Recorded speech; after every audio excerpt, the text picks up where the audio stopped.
I do feel obligated to make a statement about the funding for the Children's Health Insurance Program.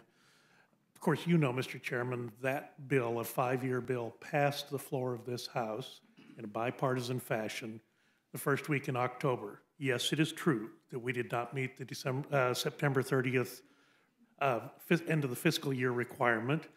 The work had been done in committee. We had waited because the Senate had asked us to wait. We had waited because committee Democrats asked us to wait to see if we couldn't come to a complete agreement. We were not able to. The ranking member of the Energy and Commerce Committee. That is correct. So I hope the gentleman from Colorado will discuss with his senators in his state that, yes, the House-passed bill is awaiting activity. It is the 5 years that the Senate asked for CHIP funding.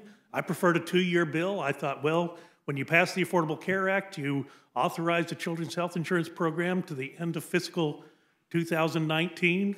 I thought a 2-year funding would make sense, and then we could work on a longer reauthorization, because if you'll recall, we were told when the Affordable Care Act passed, we wouldn't need the Children's Health Insurance Program any longer because everyone would have the Affordable Care Act.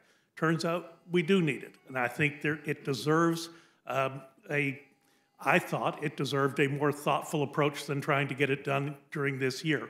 But we conformed to what the Senate requested. They passed in their committee a 5-year bill, 2 years at the Affordable Care Act level of funding, 1 year at sort of a step down from that, and then 2 final years at standard traditional SCHIP funding to give states a chance to ramp down their spending from the levels it had been bumped up to with the passage of the Affordable Care Act. This bill was offset. It was offset responsibly. The offsets were not unreasonable. There could have been greater agreement, but for whatever reason, the negotiations broke down. Still, there were members on on your side of the dais who voted for the SCHIP bill when it passed the House, and it has languished in the Senate. And I don't know why. I don't know why the minority leader in the Senate will not allow that bill to come up for a vote. I think they should have the 60 votes to cut off debate, pass the bill, and get that money to our states. Your state needs it. My state doesn't need it yet, but it will soon. We've exhausted some funds because of paying for the hurricane. I expect Mr. Hastings' state is in a similar situation. I don't know what the situation is in Massachusetts, but there are many states that are bumping up against their statutory limit on that. We have done our work on the House side.